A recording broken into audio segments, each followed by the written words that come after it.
Okay, hapa tunakutana na mwanadada mrembo hivi mzee, gari yake imepata breakdown hapa, so anahangaika kuwapigia mafundi ili waje wamrekebishie, endelee na mitikasi zake. Mafundi wanaokota simu, mama anauliza mnafika saa ngapi hapa? Mafundi anamwambia mama, tutachukua kama dakika 20 kufika hapa. Mama akaona hapa lazima nifanye jambo, maana naona muda ushaenda na natakiwa kuwa kwenye kikao maalum sana saa hii. Basi katika harakati za kusubiria mafundi na nini, mzee inatokea taxi pale, anamuuliza driver taxi, vipi bwana, una abiria? Driver taxi anamwambia hapana. Anamwambia okay poa, basi kapige U-turn alafu nipitie hapa tuondoke. Okay, baada ya dakika kadhaa hivi mafundi wake wanatokea, yule mama na nini pale akawaachia gari, akamwambia jitengenezeni, alafu baada ya hapo mtaipeleka nyumbani.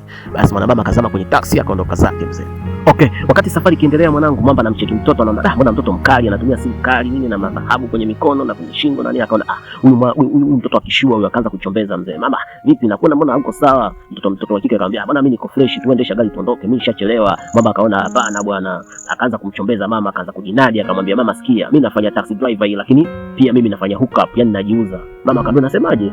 Mama mimi najiuza, kwa hiyo kama itafika stage labda unahitaji huduma yangu ama rafiki yako yote anahitaji huduma yangu, mimi siko expensive sana, kwa hiyo tunaweza kwa save namba zangu ili ukiwa unahitaji huduma hiyo unipigie simu. Mama akamwambia unasemaje? Hivi umenionaje mpaka unaniambia maneno hayo? Unajua unaongea na nani? Jamaa akamwambia hapana, mimi sina maana mbaya, ila nimekwambia tu kile ambacho mimi nakifanya mbali na hustle zangu za taxi driver. Mama akaona huyu mama sasa alikofika ni pabaya mzee. Ghafla wamefika mzee, wakati anafika mama akachukua funguo akashuka nayo. Jamaa anajiuliza mbona mama unachukua funguo unashuka nayo? Akamwambia wewe tulia, wewe njoo ufuate funguo yako chini. Wakati anashuka mama anashangaa, mama anaita polisi pale, njoni maafisa hapa, kamateni mwamba, wekeni ndani.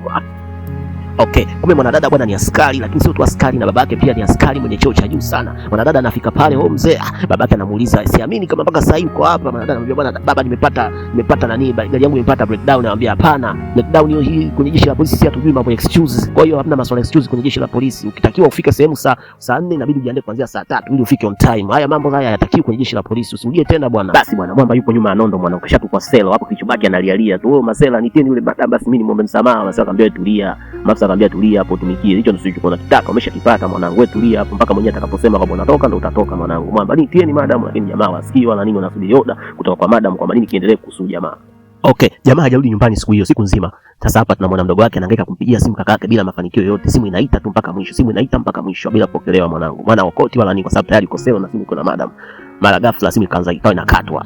Ndogo akashangaa, sasa inakuaje, mbona simu ya bro inakatwa alafu hamna matokeo yoyote yanayoendelea na mimi sielewi chochote kinachoendelea. Basi angepokea akasema tu mtu yuko wapi ili tujue tunaanzia wapi. Okay, sawa. Basi mtoto wa kike wasiwasi ukiwa umemtawala juu ya kaka yake mpaka leo hajarudi nyumbani. Ghafla anashangaa mlango unagongwa. Akakupuka haraka kwenda kujua kwa nani anagonga mlango, labda kaka yake anarejea, anakuta ni rafiki yake kaja kumtembelea. Rafiki yake anaingia, anakuta rafiki yake yuko katika hali ya wasiwasi sana. Anamuuliza kwani shida nini? Akamwambia bwana, toka jana bwana brother hajarudi, alafu nampigia simu yake inakatwa. Rafiki yake akamwambia calm down. Unakuta pengine labda kuna mitikasi zake tu anafanya, lakini baada ya muda pengine atarudi. Hii inabidi tuwe na subira, tuendelee kumtafuta tujue tunaanzia wapi. Tutamtafutaje sasa wakati mtu apokee simu wala tujue nini kinaendelea? Shida ndio hiyo inaanzia hapo. Dada akamwambia calm down, tulia kwanza, hata ukipanic hivyo hamna kitu ambacho. Yule binti bila kuchoka anaendelea kupiga ile simu ya kakake ili kujua taarifa za kakake ili apate kupata taarifa kama kakake yuko wapi. Lakini mama hii madam aliokota ile simu ya mshikaji na akamwambia yule binti kwamba bwana, kaka yako ameshikiliwa na afisa polisi, yupo kituo cha polisi kwa ajili ya kosa la kumfanyia sexual harassment afisa polisi. Yaani kamfanyia unyanyasaji wa kingono afisa polisi. Dogo akawa na panic, anamuuliza, "Wewe vipi? Mbona kakaangu hana hizo mambo, hana mambo ya unyanyasaji hayo?" Akamwambia, "Hapana, mimi ndio nishasema tukio lilotokea ni hilo na sasa hivi yuko selo. Tutaendelea kubishana au nikuelekeze yuko wapi?" Binti akasema, "Okay, nielekeze yuko wapi basi nije nimuone kakaangu." Basi binti akaelekezwa na yule madam kakake anapatikana wapi ili aende kufanyia mpango wa thamani. Basi bana mwamba akiwa pale selo anaendelea kulalamika kwamba jamani, mimi nitakufa, mimi naomba mnisamee, naomba mnisaidie jamani, mimi nitakufa, najisikia vibaya kwa sababu yule mwamba kumbe mbali na kufanya ile kazi yake ya taxi kusema anajiuza anafanya nini, kumbe alikuwa anatafuta pesa za kwenda kujifanyia upasuaji kwa sababu mshikaji ana ugonjwa unamsumbua kwa muda mrefu sana. Okay, siku inayofuata ile mdogo wake na yule mshikaji ambaye amekuwa selo alipiga simu kupitia simu ya kakake na baada akakota simu ile akamwelekeza kwa maropo kituo gani ili aende akamchukue kaka. Okay, siku inayofuata mzee yule mwanadada alifika mpaka kituo cha polisi kaka yake aliposhikiliwa, lakini pale alipofika akakutana na yule madam akamuuliza, "Wewe ndio ulikuwa unanifokea kwenye simu? Siku nyingine angalia namna kuongea na watu ambao wajui kwenye simu." Sawa, hapana madam, nisamee tu, mimi nilikuwa na wasiwasi sana na kakaangu, maana toka juzi sijamuona wala simu yake ilikuwa ipokelewi. Ndio hivyo kakaako ameshikiliwa kwa kosa la kuwaharasi wanawake. Kwa hiyo awe na heshima. Ongea na kakako awe na heshima. Okay, sawa. Madam ametoa order, mshikaji kashatolewa tayari, lakini mshikaji anatoka pale amedhoofika sana, yani hali yake imekuwa mbaya sana kutokana na ule ugonjwa wake ambao unamsumbua muda mrefu. Kwa hiyo yani amekuwa amekosa nguvu kabisa yani mzee. Basi bwana, wakati anatoka tu pale mwanangu, mtoto na mdogo wake anaanza kulalamika, "Kaka pole, ilikuwaje kaka? Mbona umeishia huku kaka? Pole sana kaka, usifanye hivyo ulivyofanya kaka na nini." Madam akamwambia, "Mwambie ongea na kaka yako. Huyo kaka yako ana heshima na mimi nimemheshimisha hapo. Kwa hiyo ongea naye awe na heshima." Okay, sawa. Wakati jamaa anapewa vitu vyake pale mapokezi ili aondoke zake nyumbani, bwana ghafla jamaa anaishiwa nguvu na anadondoka chini. Inabidi pale madam na askari na ndugu zao inabidi wafanye mpango pale, wakamchukua wakampeleka hospitali haraka ili akapatiwe matibabu. Wakati matibabu yakiendelea, ghafla anatoka daktari pale, anaulizia nani anahusika zaidi na huyu mgonjwa. Dada anadakia, mimi hapa, huyo ni kakaangu. Okay, ni kakako. Sawa basi, kakako bwana yupo katika hali mbaya sana na anatakiwa kufanywa operation, na hiyo operation ita cost naira milioni 5. Jamaa mtoto akaanza kulalamika pale, hela nitaipata wapi na nini? Mtoto akawa analia, akawa na wasiwasi ambao uelezeki, yani kwa sababu sasa najua hizo hela ni kiasi kikubwa sana cha pesa na alikuwa anakitafuta kwa muda mrefu sana na kakake, lakini imeshindikana kukipata. Sasa itakuwaje leo? Inamlazimika kufanya hivyo. Basi bwana, yule rafiki yake na mdogo wake na mshikaji yule akanamlalamikia rafiki yake kwamba wewe, inakuwaje sasa rafiki yangu, huyu amempiga sana kaka, ndio maana amekuwa hivyo bwana, amempiga sana brother, ndio maana amekuwa hivyo, amefikia katika hali hiyo. Anamlalamikia sasa yule afisa polisi pale. Yule mdogo mtu akasema, hapana, usimlalamikie, usio kosa lake sana, kwa sababu brother alikuwa anaumwa muda mrefu na ugonjwa ulikuwa unamsumbua. Yule anashangaa, ina maana kumbe mtu ana matatizo makubwa kiasi hicho, zote hizo niambii mimi umekaa kimya tu, ina maana hii sasa ina maana gani? Nikamwambia ndio, ningekuwa hata kama ningekwambia kisingesaidia kitu, kwa sababu upasuaji wake wenyewe ulikuwa unahitaji kama 5 million naira. Sasa mimi hizo ningezipata wapi kwa muda huo? Kwa hiyo ilibidi tu nikae kimya, tuendelee kutafuta mimi na brother yangu mdogo. Hapana, umenikosea, wewe ni rafiki yangu, hukupaswa kunifanyia hivyo. Yule bidada akawa analalamika sana kuhusiana na hali ya mshikaji na namna walivyomficha. Ili jambo likawa la kifamilia zaidi. Lakini wakati mzozo huo ukiendelea, madam yeye kaka zake kimya katulia tu mzee. Ghafla naye akanyanyuka akaenda kuongea na daktari. Anambia daktari, vipi? Mgonjwa hali yake inaendeleaje? Akamwambia bwana daktari, bwana mgonjwa hali yake sio nzuri sana. Kwa hiyo kinachotakiwa hapo sasa hivi ni 5 million naira ili afanywe operation. Hapo bila hivyo critical condition itaendelea kuwa hivyo. Basi madam akasema hii haina shida. Inabidi hapo tuchukue tufanye hivyo. Alafu issue ibaki mimi na wewe. Hamna kusema kwa yoyote ambaye. Basi bwana yule rafiki yake ambaye alimwahidi kwamba usijali wala usilie, hizi hela tutapambana tutazipata. Kweli bwana akaenda kupambana na hela akazipata. Lakini wakati anarudi pale hospitalini, mwanadada yule afisa polisi alikuwa tayari kashalipa zile hela kwa ajili ya upasuaji. Kwa anapewa taarifa hiyo kwamba bwana kaka kashalipa tayari hela ya upasuaji. Yule anashangaa, nani kalipa? Bwana afisa yule polisi ndo kalipa. Wewe bwana tumemsema tu vibaya, lakini kumbe ana moyo ukarimu sana. Okay, sawa. Daktari bwana anatoka anawapa taarifa nzuri sana ambayo inawafanya wadada wanafurahi sana baada ya kuambia bwana surgery imeenda vizuri na mshikaji anaendelea vizuri. Okay, sasa sawa. Siku inayofuata bwana mwanadada akafunga safari kabisa kutoka pale kwao akaenda mpaka pale afisa polisi nyumbani kwao ili akaende kumpa shukrani kwa kumsaidia kaka yake kufanyia upasuaji. Maana kile kiasi cha pesa alicholipa kilikuwa ni kikubwa sana ambacho wenyewe walikuwa nakitafuta kwa muda mrefu sana bila kufanikiwa. Lakini madam huyo kwa moyo wake aliamua kutoa. Kwa hiyo dada akaona sio mbaya niende pale nikampe asante yake bwana. Basi bwana, kwa bahati mbaya mwanadada anafika getini anakutana na babake na yule afisa polisi. Basi bwana mwanadada anaulizwa, vipi ulikuwa na shida gani? Mwanadada akaanza kujieleza pale, bwana mimi nimekuja siku kutoa asante kwa rafiki yake na kakaangu ambaye amemsaidia surgery yake na amelipa 5 million naira. Akamwambia unasemaje? Kalipa kiasi chote cha pesa hicho? Haya sawa, asante. Nenda nimepokea. Okay, sawa. Mzee baada ya kupokea taarifa bwana kama mwanae ametoa 5 million naira, mzee akawaka sana. Mzee akamfokea sana binti yake. Akamwambia una utajiri wa kiasi gani mpaka unatoa pesa hizo zote hizo kwa ajili ya mtu tena ambaye mfahamu. Tena mtu ambaye alijaribu kukutukana wewe, alijaribu kutokuheshimu wewe. Alafu leo unaenda kumuokoa zinamlipia hela zote hizo. Wewe kweli huna akili kabisa. Kabla lakini baba mimi sijafanya hivyo kwa ubaya, nimefanya hivyo kuokoa yule mtu alikuwa anafariki na alikuwa hana uwezo wa kulipia hiyo surgery. Na mimi nilikuwa na uwezo wa kuafford hiyo pesa. Ilibidi nilipe. Akamwambia sawa, lakini huyu mtu alitamani alikutukana. Huyu mtu aliongea vibaya kwako. Okay, sawa. Baada ya operation bwana Mwamba ameshapona tayari na anarudi nyumbani sasa Mwamba akiwa na afya njema kabisa. Lakini baada ya kurudi nyumbani Mwamba akaona isiwe shida. Hapa itabidi niondoke, niende nikampatie yule binti ambaye amenisaidia nikampe asante. Maana amefanya jambo kubwa sana kwenye maisha yangu. Kiasi cha pesa ambacho alilipa ni kingi sana. Kutokana na mimi mwenyewe nilikuwa nakitafuta kwa muda mrefu lakini nikosa. Lakini yeye kakilipa mara moja tu na ni mtu ambaye atufahamiani. Ili inabidi niende nikatoe asante kwa mwanadada. Okay, Mwamba akaona isiwe kesi. Hapa niende zangu nikamvizie mtoto wa kike ili akirudi kazini nionane naye pale nimpe asante yake bwana. Anafika pale anamwona mtoto wa kike anafika anaingia na gari, lakini mtoto wa kike hajaonyesha kujali uwepo wa jamaa wala nini, yeye kaendesha ndinga kaingia zake ndani afu kafunga geti kaachana naye jamaa. Jamaa akaona isiwe kesi, mimi sichoki, kesho tena nitatia miguu. Okay, Mwamba hajachoka mwanangu. Siku ya pili tena akaenda, sema siku ya leo alienda mapema kidogo, akafika pale akajua hapa nitamkuta lazima madam yupo. Hapa alipofika getini walinzi wanamuuliza unaenda wapi? Akamwambia bwana mimi kuna dada anaenda kumpa shukrani hapa baada ya kunifanyia jambo kubwa sana kwenye maisha yangu. Inabidi naye nimpe asante yake.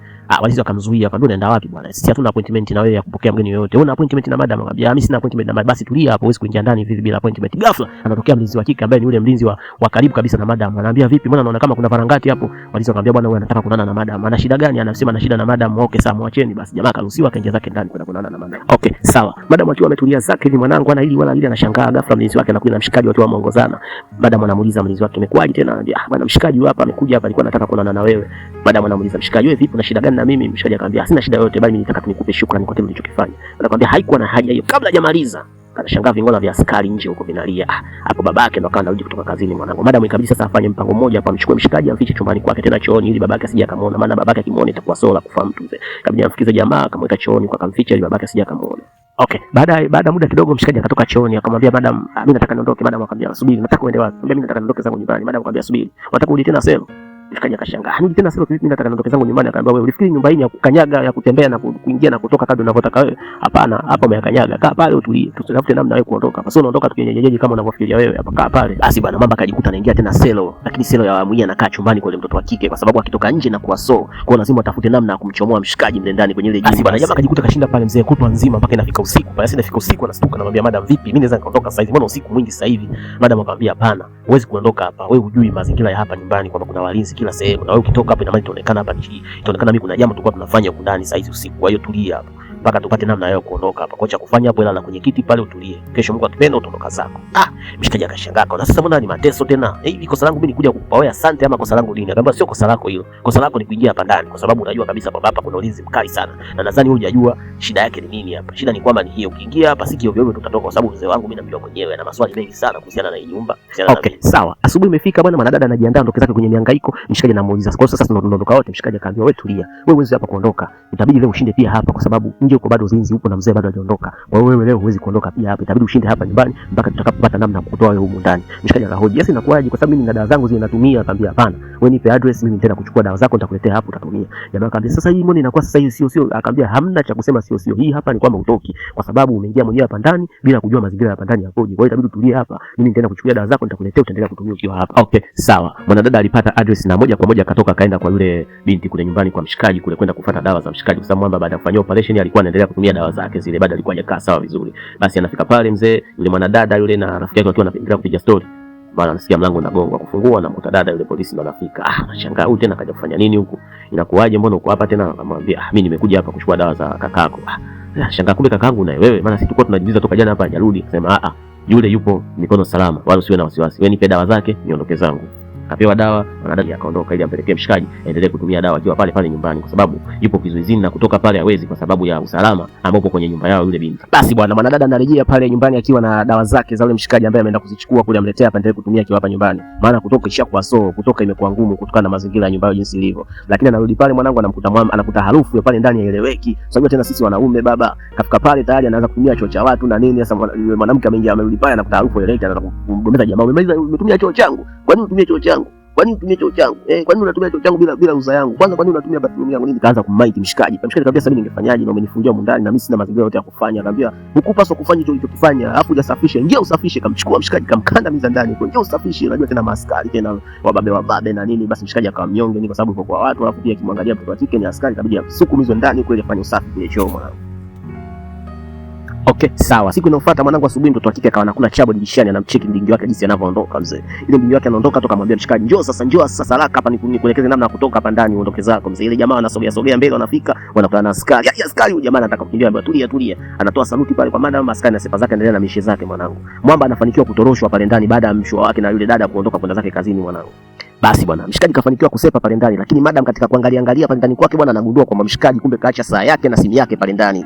Madam akaona sasa hili ni lingine, inabidi sasa niende kwa yule mtoto wa kiume nimpelekee vitu vyake tena. Mbona sasa inakuwa mtihani huyu jamaa, mimi aniepuki kwenye maisha yangu kila saa na kaka tukutana na mimi.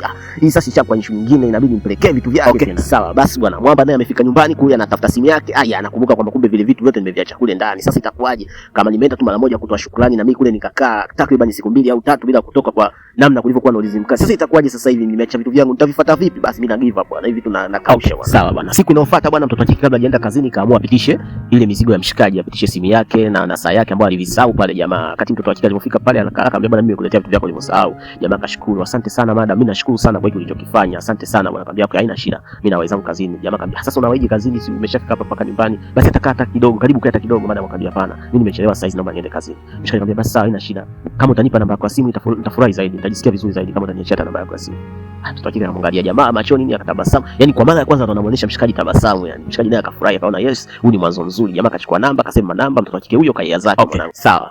Basi bwana Mwamba alipopata tu namba za simu za mtoto wa kike, hajataka kuchelewesha mambo mzee. Mshikaji akaanza kumchombeza mtoto wa kike mzee. Mtoto wa kike mzee naye akaanza kumuelewa taratibu. Taratibu akajikuta wanazoeana mzee. Taratibu akaanza kujikuta kila mtu anamuelewa mwenzake. Namna wanavyozungumza nini, mshikaji akajikuta na furaha sana, lakini mtoto wa kike pia naye maisha yake akaanza kubadilika kwa furaha taratibu mpaka watu wa karibu yake wakaanza kushangaa kwamba huyu mtu mbona sasa hivi kawa ni mwenye furaha sana, kumbe mzee wa kazi kashaanza kazi yake tayari ya kumchombeza mtoto wa kike. Basi bwana Mwamba alikuwa ameweka appointment na mtoto wa kike leo aje kumtembelea nyumbani bwana. Ghafla anashangaa mlango unagongwa. inagongwa.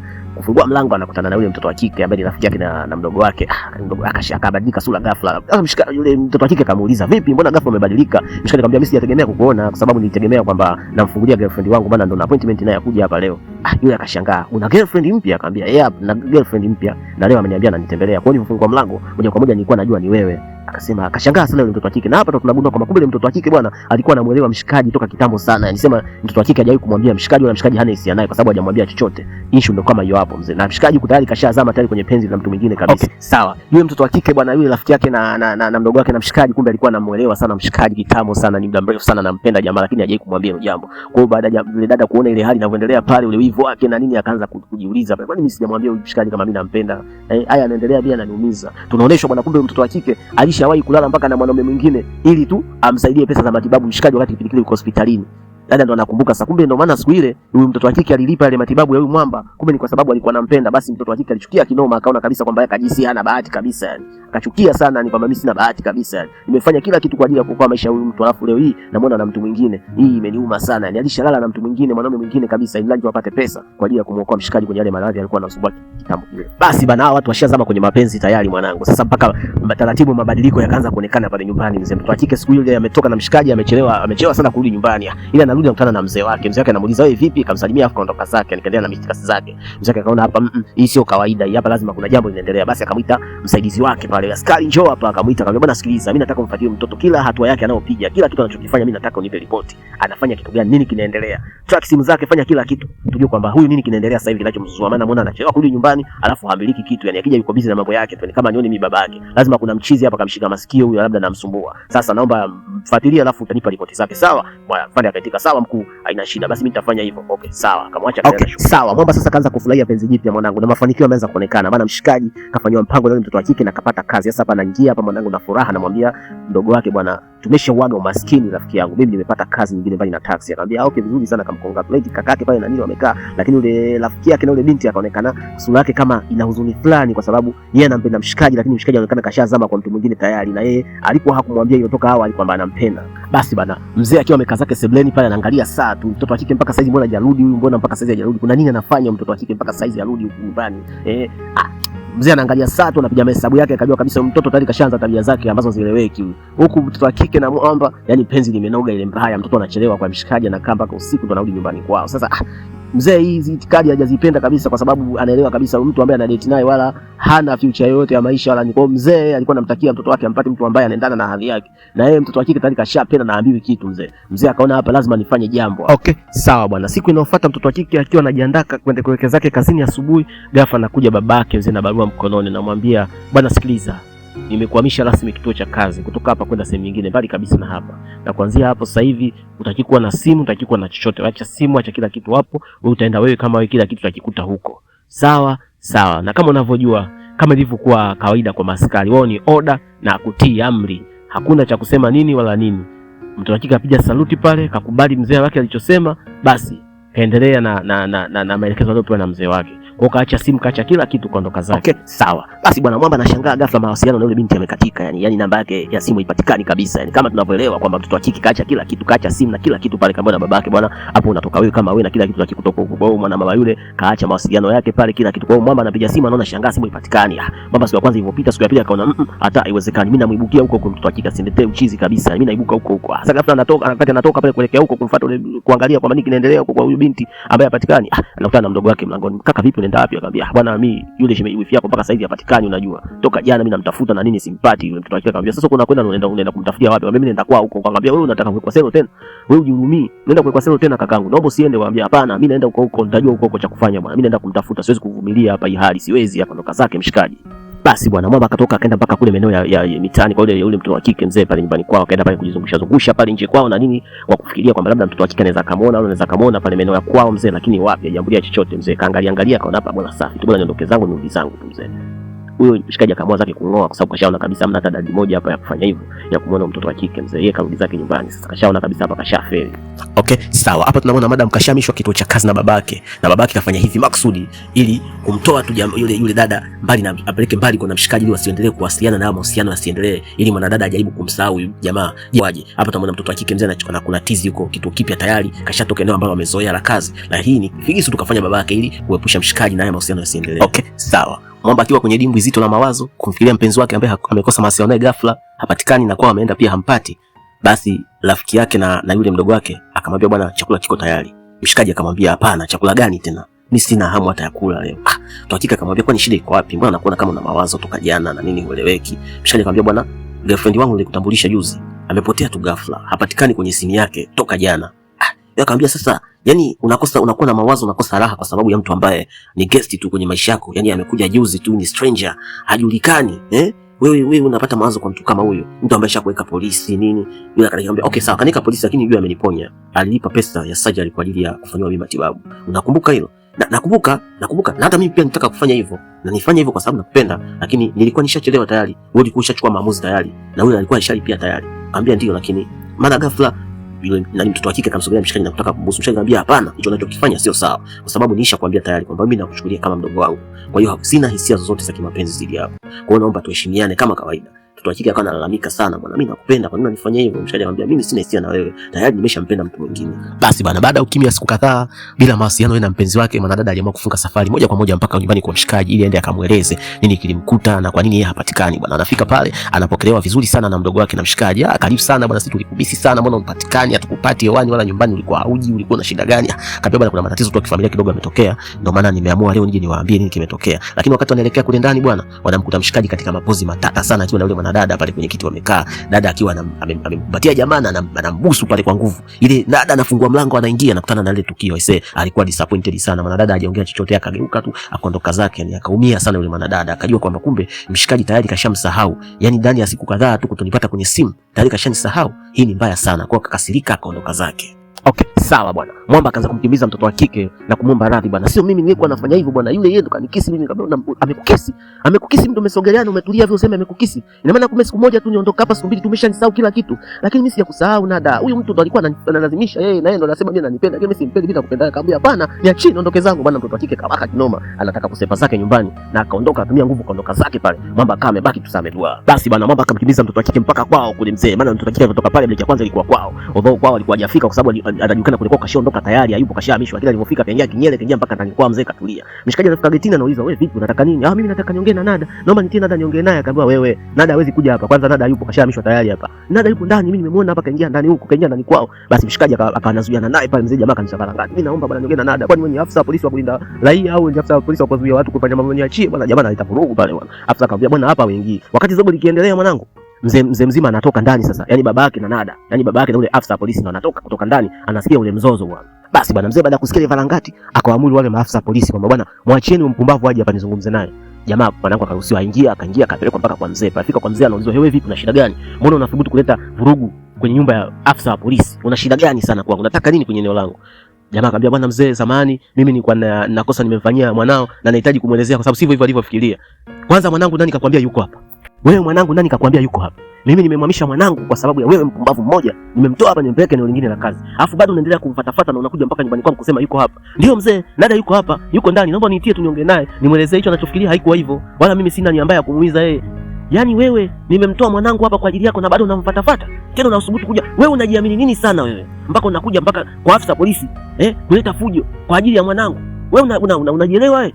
Halo maafisa, hebu mchukueni jamaa mweke ndani." Kwa mara nyingine tena mshikaji bwana anaingia kwenye 18 za mzee. Anachukuliwa na sela mwanangu. Ile hatua ya kwanza ile aliingia kwenye 18 za yule dada akaekwa ndani na mara hii sasa mzee kaingia kwenye vita na baba yake yule dada, sasa kaingia ndani mzee kaekwa sela.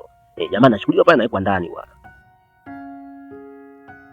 Basi bwana, kama unavyojua mapenzi bwana, mtoto wa kike ile jambo la jamaa kuwekwa tena ndani likamgusa bwana. Akamfuata mzee wake akaanza kumuomba radhi bwana, "Naomba nisamee bwana, nisamee bwana. Huyu jamaa akafanya mambo yote kwa sababu tu ananipenda. Ndio maana akatoka kutoka huko kaja kuniomba hapa mimi msamaha. Hii kaja kwa ajili yangu mzee wangu. Naomba msamee bwana, usimweke ndani jamaa." Mzee akamwambia, "Toka hapa bwana, mimi nishaamua hivyo awekwe ndani kwa sababu hana nidhamu. Anakujaje kuleta vurugu kwenye eneo la nyumba yangu? Hadi kama mimi ni afisa polisi kwa nini anacheza na binti yangu? Kwa nini analeta upumbavu?" Alafu na mimi nakwambia kabisa huyu jamaa huyu anakutumia huyu. Huyu jamaa anakutumia kwa sababu kwanza hana chochote ambacho anaweza kukusaidia wewe kwenye maisha yako. Nini kinachofanya unamngangania sana kitu gani? Mimi simnganganii baba. Haya ni mapenzi. Haya ni mapenzi juu yake baba. Mimi huyu jamaa nampenda, ndio maana niona hivi baba. Yaani nimekupeleka huko, umeona yeye ni bora kuliko mimi babako ambaye nakufanyia maamuzi mazuri kwa ajili ya maisha yako. Hapana baba, naomba tumsamehe. Naomba mtoe tumsamehe jamaa. Okay, sawa bwana. Binti akaendelea kumwomba babake radhi mpaka babake akakubali. Lakini akamwambia mimi nimekubali kumsamehe mshikaji wako huyo, lakini kwa namsamehe kwa condition moja tu. Na mimi condition ninaokupa ni moja tu, kwamba ukae mbali na huyu jamaa. Tutakika kamuuliza baba yake. Akamwambia, "Nakaje mbali naye baba? Huyu mtu mimi nampenda. Hebu nipe reason moja ambayo inakufanya uniambie mimi nikae mbali naye." Babake akamwambia, "Ni challenge mimi?" Akamwambia, "Hapana, mimi nawezaje kumchallenge afisa polisi mkuu kama wewe? Ila mimi nimekuuliza hivyo kwa maana kwamba nijue kwa sababu gani mzee wangu unaniambia kwamba mimi nikae mbali na huyu jamaa. Shida hasa iko wapi? Huyu jamaa mimi ni mtu ambaye nampenda. Sasa nitawezaje kukaa naye mbali?" Mzee akakasirika sana, ni mzee amekunja sura sana kiasi ambacho mpaka mtoto wa kike anajua kabisa sasa kwamba hapa lote pengine lizi likatokea. Okay, Mwamba yuko nyuma ya nondo mwanangu. Mwamba kaingia tena selo mwanangu kwa ajili ya mapenzi aisee. Mwamba tunaona kama ana bahati mbaya hivi sasa hii mara ya pili anaingia selo mzee kwa ajili ya ubinti bwana. Sasa binti katoka mzee anaenda kumpa moyo mshikaji, ambaye bwana usijali, mimi nishaongea na mshua nini, kila kitu kitakaa sawa. Yaani hapa atakuachia mimi na jambo letu la kwa sisi kwenye mahusiano amesha libless mzee. Mzee kakubali mimi niwe na wewe. Jamaa kachia tabasamu akafurahi, kajua hii ni taarifa nzuri sana. Akamwambia wala usijali. Wewe hapo utatoka na kila kitu kitakuwa sawa na mimi nimeshakusamehe. Maisha yataendelea kama kawaida. Okay, mtoto wa kike aliongea na mzee wake akamwambia maneno ya uchungu sana, akamwambia mimi najua tu nafanya yote haya kwa sababu mama yangu hayupo hai, mama yangu ameshafariki. Ndio maana unanifanyia unavyotaka wewe, lakini naamini mama yangu angekuwa hai, hayo yote angekuwa ananisaidia tu kwa sababu anajua kabisa maana ya kupenda ni nini. Kumbe huyu binti bwana, mama yake naye alikuwa askari na alishafariki muda mrefu sana. Kwa hiyo binti amelelewa na baba yake tu. Kwa hiyo anaona kabisa kwamba kuna gap limeonekana la kukosa upendo wa mama yake bwana. Baba yake alimaneno akamwingia sana kwenye moyo wake. Baadaye akamwambia mwanae, usijali bwana. Mimi nimekubali kuwa na huyu jamaa, lakini ninachokuomba mimi kuwa makini sana kwa sababu mimi najua mapenzi yalivyo. Na kuwa makini sana na huyu jamaa asije akakufanyia vitendo ambavyo havieleweki, alafu kakaa kimya kwa sababu ya udhaifu wako wa kumpenda. Sawa baba. Binti akawa analia pale, mzee najua tena mtoto kwa baba tena. Okay, sawa. Baba mzee kashatoka zake selo, katulia pale mzee na rafiki yake na yule mdogo wake wakiwa wamekaa pale wanapiga story mbili tatu. Mara ghafla mlango mzee unagongwa. Mshikaji kwenda kufungua mlango, anakuta mtoto wa kike mzee ameingia pale. Mzee anapiga vipi hapa, mko salama jamani? Mko salama, kasalimiana pale. Sasa yule dada baada ya kumuona yule binti kashaingia, kwa sababu alishaambiwa tayari ukweli na jamaa kwamba mimi wewe sina hisia yote na wewe bwana, mimi nampenda huyu mwanamke sana ambaye ni friend wangu ambaye nimekutambulisha. Kwa hiyo ikawa amekubaliana na yale bwana. Kaona kabisa kwamba hapa siwezi kulazimisha sehemu ambayo sipendi, nitakuwa nateseka. Basi hivyo mwana yule dada akaingia pale, kampa hai, alafu kaambia jamani, mimi niwaache muendelee kupiga stories zenu mbili tatu hapa na mimi wewe ni waizi zangu nyumbani. Basi mshikaji akamwambia basi ina shida, nikuhaji kidogo na nini, mimi nikutakia kila laheri. Poa. Dada kaaga akaondoka zake mzee. Mshikaji akawa anaendelea sasa kuchonga na yule binti ambaye amefika pale. Kwa hiyo kilichokuwa kinaendelea hapo ni kwamba binti ashakubaliana na mshikaji tayari. Kwa hiyo ibidi sasa sepe zake aondoke, awaache waendelee na mambo yao bwana. Sasa hapa ndio tunaona kwamba penzi la mshikaji ndio limesonga sasa. Penzi la mshikaji sasa ndio imewiva sasa, kwa sababu binti kashakubaliwa na baba yake mzazi kwamba bwana, huyu mshikaji endelea tu naye, lakini kuwa makini sana kwa sababu pengine anaweza kawa na kutumia wewe. Lakini mtoto akike akamwambia mimi hata kama iweje baba, lakini mwanamke mimi nampenda. Na haya ndio mapenzi sasa. Na hapo ndipo movie yetu inafikia mwisho wake. Hadithi ya mapenzi, maumivu na maamuzi yaliyobadilisha maisha yao milele. Mwisho wake inatufundisha kwamba sio kila penzi linaanza kiurahisi, ila penzi la kweli linaweza kushinda kila kikwazo. Wewe unaonaje swahiba wangu? Ni kweli penzi la dhati linaweza kushinda kila kikwazo? Basi niandikie kwenye comment. Lakini pia usisahau kusubscribe na kuwasha kengele kwenye channel hii ili kila clip inayotokea hapa idondokee live kabisa mikononi mwako. Hii ni Movies Flash TV na mimi ni Sabari.